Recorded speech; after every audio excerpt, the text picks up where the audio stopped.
मुकेश जी, मेरी आवाज आ रही है? जी भाई साहब, आपकी आवाज आ रही है। आज कैट मध्य प्रदेश की इस वर्चुअल कॉन्फ्रेंस में हम सबके मध्य विराजमान आदरणीय श्री रमेश गुप्ता जी, आदरणीय श्री भूपेन जैन साहब,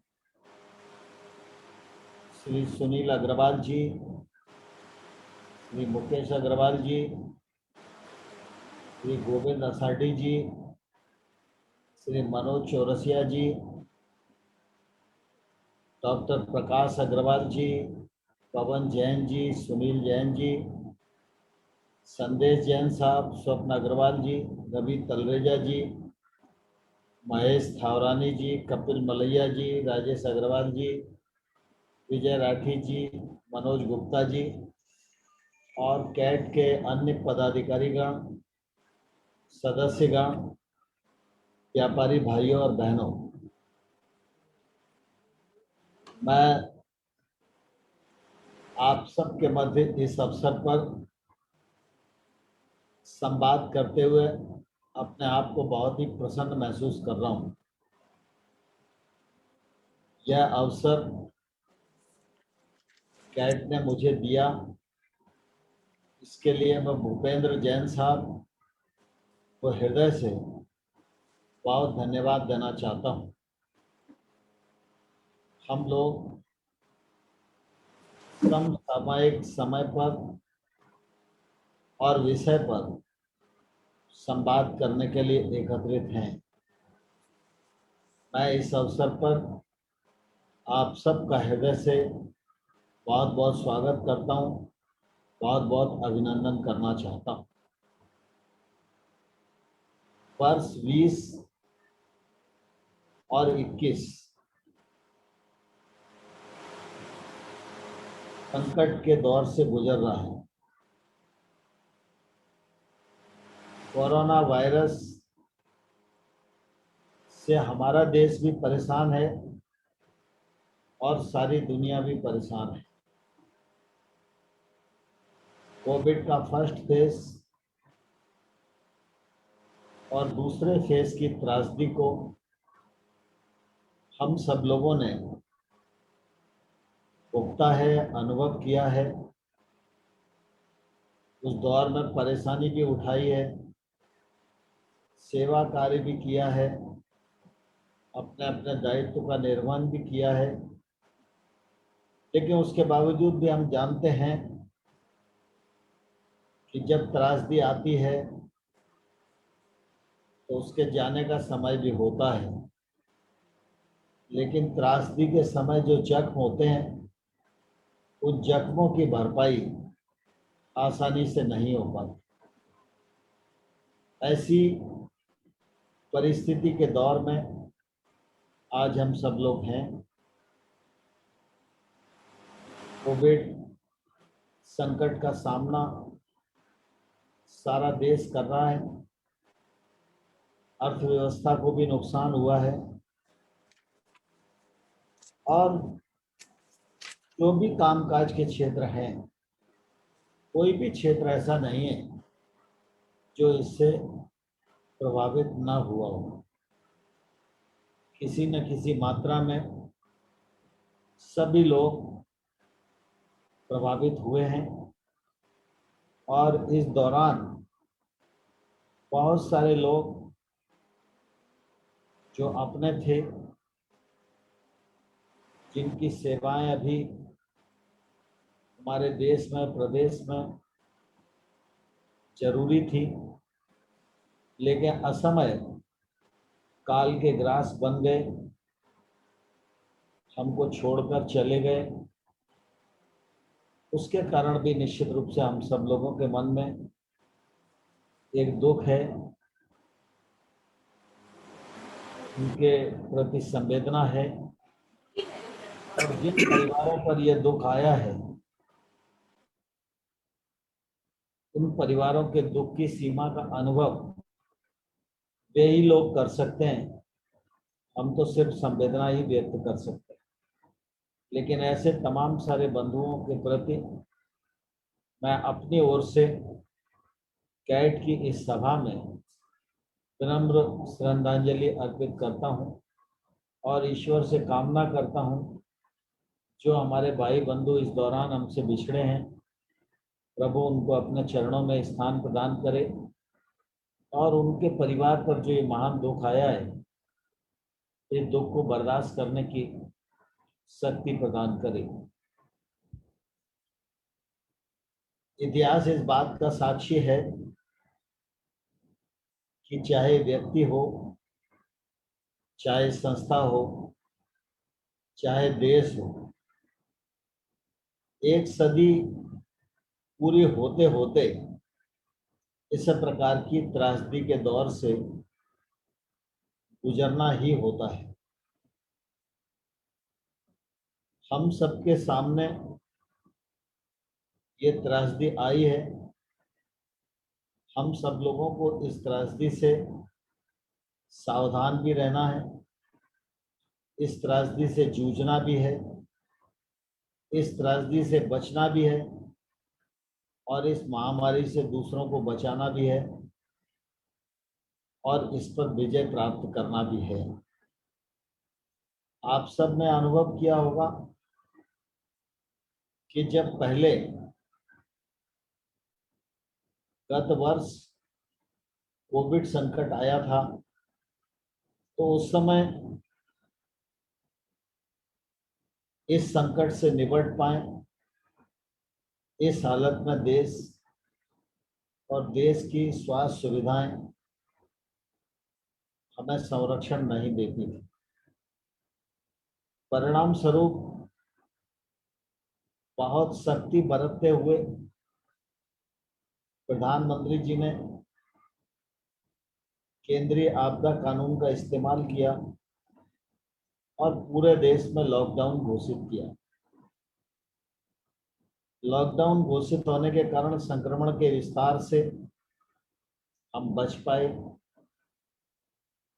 और उस बीच में इस बात का प्रयत्न हुआ कि हम अपनी स्वास्थ्य सुविधाओं में बढ़ोतरी करें और मैं समझता हूं कि इस दिशा में काफ़ी काम करने की कोशिश हुई और जो चीज़ें हमारे यहाँ उपलब्ध नहीं होती थी, आज उन चीज़ों का हमारे यहाँ उत्पादन बड़ी मात्रा में हो रहा है।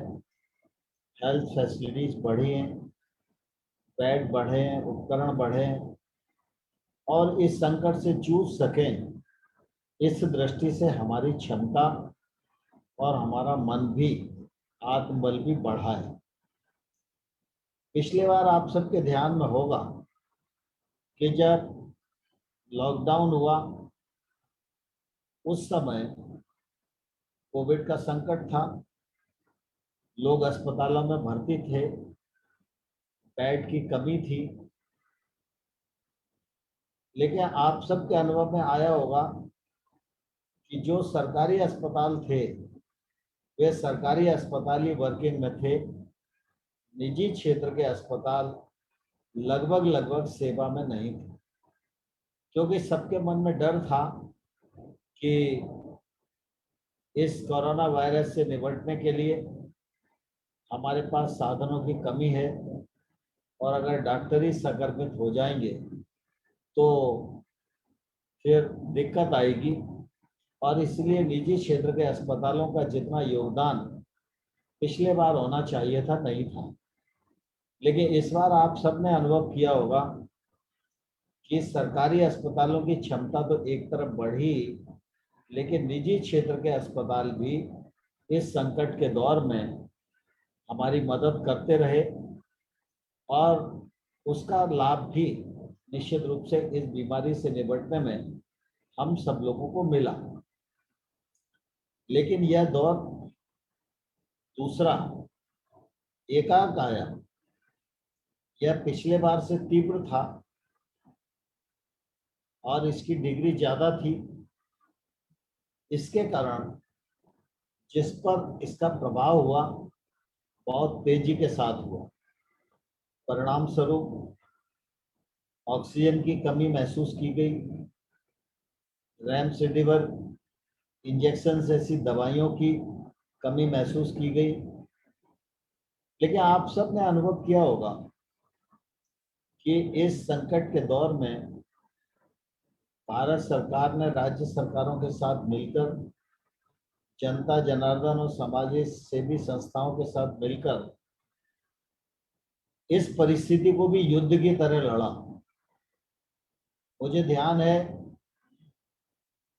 शुरुआती दौर था, ऑक्सीजन की कमी थी। मुझे मुख्यमंत्री जी का फोन आया कि नरेंद्र सिंह जी, भिलाई से हम 20 मीट्रिक टन ऑक्सीजन मांग रहे हैं। संभावना इस बात की है कि 20 मीट्रिक टन नहीं मिल पाएगी, तो आप इस बात की कोशिश करो कि कम से कम 20 मीट्रिक टन तो भिलाई से हमको सप्लाई हो जाए।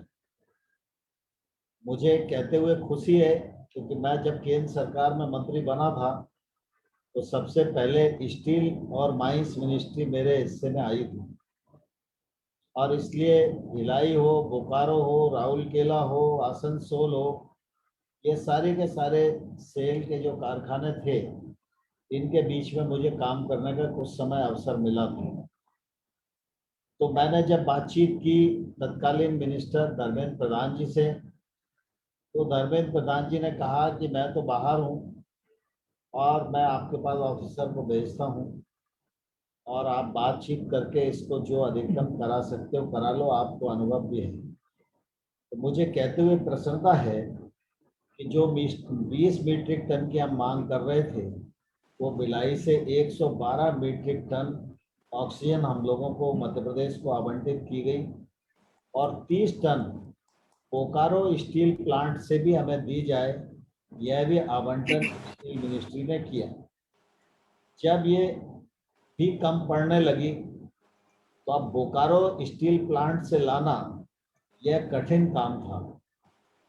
जब ये बात प्रधानमंत्री जी को मालूम पड़ी, रक्षा मंत्री जी को मालूम पड़ी, तो उन्होंने कहा कि अगर इसमें सेना का भी इस्तेमाल किया जाना तो किया जाना चाहिए। और आप सबने देखा, वायुसेना के हवाई जहाज मध्य प्रदेश के इंदौर ग्वालियर एयरपोर्ट पर लगे, और एक हवाई जहाज में दो दो टैंकर लद के बोकारो गए, जिससे कि कम से कम एक समय का जो जाने का समय था वो बचा, क्योंकि भर के सिलेंडर जहाज से नहीं आ सकता, वो रिस्क है। इसलिए एक तरफ का समय भी बचे और ऑक्सीजन जल्दी पहुंचे, ऐसे प्रबंध करने की भी एक सार्थक कोशिश की गई। फिर दवाइयाँ हो, उनकी भी उपलब्धता करने की कोशिश की गई।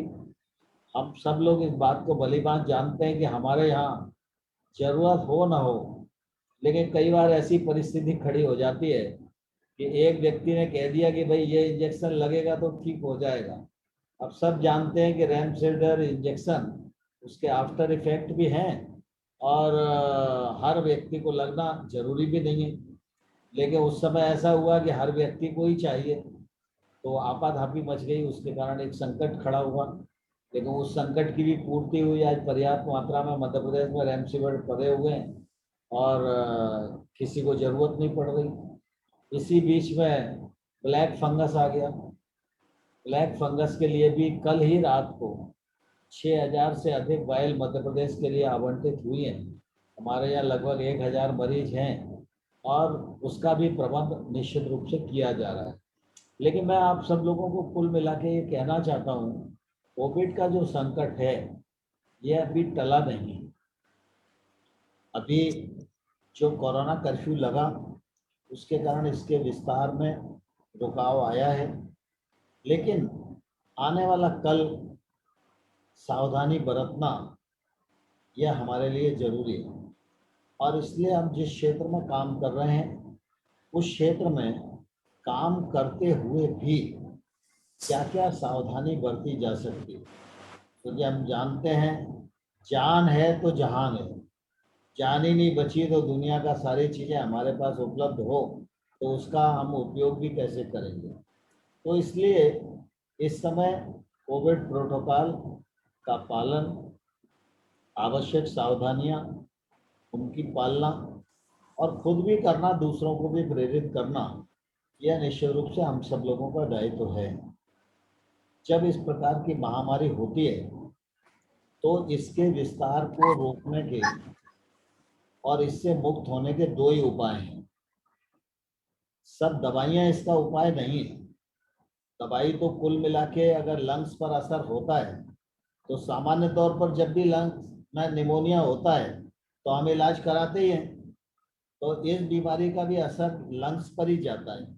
और जब लंग्स ज़्यादा इफेक्टेड होता है तो लंग्स का जो इलाज सामान्य रूप से वही इस समय भी इलाज होता है। बाकी ऐसे कोरोना वायरस मर जाए ऐसी कोई दवाई सामान्य तौर पर दिखाई नहीं देती है। तो दो ही रास्ते हैं इस संक्रमण को विस्तारित होने से रोकना। उसके लिए कोरोना कर्फ्यू एक उपाय हो सकता है, मास्क एक उपाय हो सकता है, सैनिटाइजर का उपयोग एक उपाय हो सकता है, बार बार हाथ धोना साबुन से एक उपाय हो सकता है। ये जो कोरोना प्रोटोकॉल का पालन है ये एक बड़ा उपाय है। और दूसरा उपाय है वैक्सीनेशन का। तो हर व्यक्ति को वैक्सीनेशन हो जाए, इस बात का प्रबंध केंद्र सरकार कर रही है। और मुझे लगता है कि जून महीने के अंतिम सप्ताह या जुलाई के प्रथम सप्ताह में वैक्सीन हिंदुस्तान के पास पर्याप्त मात्रा में होगी। कोई भी व्यक्ति नहीं बचेगा, चाहे वो छोटा हो, बड़ा हो, बूढ़ा हो, और सभी लोगों को वैक्सीन लगेगा। इसमें किसी को कोई बहुत चिंता करने की आवश्यकता नहीं है। लेकिन हमको दो बातों का ध्यान रखना है, वायरस का विस्तार रुके और दूसरा वैक्सीनेशन सब लोगों को हो जाए। इसमें हमारे व्यापारी भाइयों का जो योगदान हो सकता है वो योगदान हम सब ने मिलकर जरूर करना चाहिए। कोरोना कर्फ्यू के दौरान निश्चित रूप से सारी गतिविधियां बंद हो जाती हैं। मैं कृषि मंत्री हूं तो इसलिए खुश होता रहता हूं कि व्यापार तो सब बंद है लेकिन खेती का काम बंद नहीं। तो खेती का काम चलता रहता है, गांव के काम धंधे चलते रहते हैं, ग्रामीण अर्थव्यवस्था चलती रहती है और खेती का काम रुकता नहीं है। खेती के काम में उत्पादन हमारा लगातार बढ़ता है और उसके बाद खरीद भी बढ़ती है और उसके परिणाम स्वरूप आज हम ये कह सकते हैं कैसा भी संकट आ जाए तो देश में खाने का संकट बिल्कुल नहीं रहेगा। इसके लिए निश्चित रूप से किसानों के प्रति हम लोग आभारी हैं। लेकिन हम सब इस बात को जानते हैं कि चाहे शिक्षा का क्षेत्र हो, चाहे व्यापार का क्षेत्र हो, चाहे उद्योग का क्षेत्र हो, ये सब क्षेत्र कहीं ना कहीं बड़ी मात्रा में प्रभावित होते हैं। व्यापार नहीं होता तो व्यापारी प्रभावित होता है और सिर्फ व्यापारी अकेला ही प्रभावित नहीं होता। एक व्यापारी जब व्यापार करता है तो उससे भी 10 प्रकार के लोग जुड़े रहते हैं। छोटा व्यापारी है, फुटकर है, खुदरा है, उसके नौकर चाकर हैं, बाकी चीज़ें हैं। ये सारे के सारे कई परिवार एक व्यापारी से जुड़े रहते हैं। उन सबका भी धंधा, उन सबका भी आय प्रभावित होती है। उद्योग जब बंद होता है तो निश्चित रूप से उसके कारण मजदूरों की तनख्वाह पर फर्क पड़ता है और ये सब पहिया जब बंद होता है तो निश्चित रूप से पूरे देश पर भी इसका असर पड़ता है। जब महामारी होती है तो खर्चे तो हो जाते हैं दोगुने, क्योंकि आज सामान्य तौर पर कोरोना वाला मामला है तो आज ऑक्सीजन का सिलेंडर चाहिए तो जो 500 रुपये में मिलता था वो अब 1200 में मिल रहा है। जो दवाई 300 रुपये में मिलती थी वो 900 रुपये में मिल रही है क्योंकि शॉर्टेज हो गई। और ऐसी परिस्थिति में जब हम लोग प्रभावित होते हैं तो निश्चित रूप से उसका सभी वर्गों को बड़ा नुकसान होता है और सरकार को मिलने वाला जो टैक्स है वो टैक्स भी कम हो जाता है और टैक्स कम हो जाता है, खर्चे बराबर चलते रहते हैं। तो कुल मिला के पूरे देश की और दुनिया की अर्थव्यवस्था पर एक प्रतिकूल प्रभाव पड़ता है। व्यापार और उद्योग के माध्यम से सबसे ज़्यादा प्रभाव देश की अर्थव्यवस्था पर इसलिए पड़ता है कि यही व्यापारी, यही उद्योगपति, यही जीएसटी देते हैं, यही इनकम टैक्स देते हैं और इसी से सारे देश का चक्र चलता है। फिर हम हमारे पर अवलंबित रहने वाले छोटे वर्ग हैं, चाहे वो रिक्शे वाला हो, रेडी वाला हो, जूते पॉलिश करने वाला हो, ठेले खोमचे वाला हो, या काम करने वाला मजदूर। अगर उसको रोज दाढ़ी नहीं मिलती तो उसके लिए खाने का संकट खड़ा हो जाता है। लेकिन हमारे देश में अन्न का भंडार पर्याप्त है। पिछले बार भी आपने देखा होगा, देश के 80 करोड़ लोगों को 8 महीने तक मुफ्त खाद्यान्न उपलब्ध कराने का काम केंद्र सरकार ने किया। और अभी भी जब ये कोरोना कर्फ्यू आया तो मई और जून दोनों महीने का खाद्यान्न यह सबको निःशुल्क उपलब्ध कराने का काम केंद्र सरकार ने किया। प्रधानमंत्री ने इसकी घोषणा की, जिस पर अमल भी होना प्रारंभ हो गया है। लेकिन निश्चित रूप से व्यापार थमने के कारण पूरे देश का पहिया थम जाता है। उसके कारण सभी वर्गों को बहुत परेशानी होती है। आप सब कैड से जुड़े हैं तो निश्चित रूप से व्यापार और इंडस्ट्री से जुड़े हैं। व्यापार और इंडस्ट्री से जुड़े हैं तो आपका अपना हित नहीं है, आपके साथ कई लोगों के हित जुड़े हैं, कई लोगों के प्रति आप जिम्मेवार हैं। तो आज उनका कामकाज आपके माध्यम से ही चलता था, लेकिन आज उनका आपका ही कामकाज नहीं चल रहा तो उनका कामकाज भी थम गया। निश्चित रूप से उसके कारण कई लोग बैंक से लोन लिए रहते हैं, बैंक की किस्त नहीं पट पाती, समय पर टैक्स जमा नहीं हो पाते। अनेक प्रकार की व्यापारी समाज में भी तकलीफें बढ़ती हैं और उन तकलीफों को आप सब लोग महसूस कर रहे हैं। और मैं समझता हूँ सरकार भी उसको भली भांति महसूस कर रही है।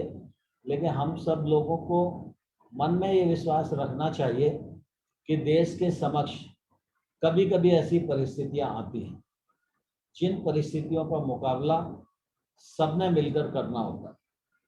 सबको मिलकर आहुति डालना पड़ती है। एक व्यक्ति के काम करने से नहीं चलता।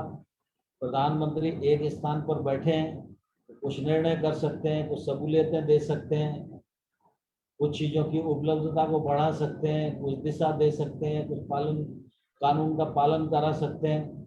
लेकिन जब तक एक एक व्यापारी, एक एक मजदूर, एक एक किसान, एक एक गरीब आदमी की छोटी छोटी आहुति और छोटा छोटा योगदान इस महामारी से जूझने में नहीं होगा, तब तक हम इस पर विजय प्राप्त नहीं कर पाएंगे। लेकिन मुझे इस बात की बहुत प्रसन्नता है, चाहे पिछले बार लॉकडाउन का सवाल हो और चाहे इस बार कोरोना कर्फ्यू का सवाल हो, हम सब लोगों ने मिलकर निश्चित रूप से भरसक प्रयत्न किया है कि कानून का पालन हो, प्रोटोकॉल का पालन हो और इस वायरस के संकट से हम मुक्त हो सकें। और निश्चित रूप से आपके प्रयत्न सफल भी हो रहे हैं और हम काफ़ी हद तक इससे उबर भी रहे हैं। और मुझे पूरा विश्वास है कि जो आप सबकी मानसिकता है, उस मानसिकता के आधार पर, आप सबके परिश्रम के आधार पर हम लोग निश्चित रूप से इस समस्या से उबरने में आने वाले कल में सफल होंगे। जैसा मैंने पूर्व में कहा कि परिस्थिति निकल जाती है लेकिन जख्म छोड़ जाती है। इसलिए कोरोना वायरस के संकट से तो हम मुक्त होंगे ही, यह विश्वास तो हमारे मन में रहना ही चाहिए। लेकिन इसके बाद जो जख्म रह जाएगा, जो तकलीफ रह जाएगी, उस तकलीफ को भी मिलजुल कर हम लोगों को बांटना चाहिए। सरकार पूरे मनोयोग के साथ देशवासियों के साथ खड़ी है, आप सबके साथ भी खड़ी है। आप सब जो परेशानियां हो रही होंगी मैं उनका एहसास भी करता हूँ। कुछ आप सब लोग बोलेंगे तो ध्यान में आएगा। लेकिन मैं इस अवसर पर भूपेंद्र जी को कहना चाहता हूँ कि आप भी किसी एक व्यक्ति को बिठाल कर रखें तो कोई व्यक्ति नोट करता रहे और वो नोट मुझे भेज देंगे तो मैं संबंधित मंत्रालयों को आपकी आवाज़ बनकर उनको अवगत कराने का काम करूँगा, जिससे कि आप सबको जो परेशानी है उससे निजात मिल सके। आप सबको इस अवसर पर पुनः अभिनंदन और बहुत बहुत धन्यवाद। धन्यवाद आदरणीय भाई साहब। जैसा कि आदरणीय मंत्री जी ने अपने आशीष वचन उद्बोधन से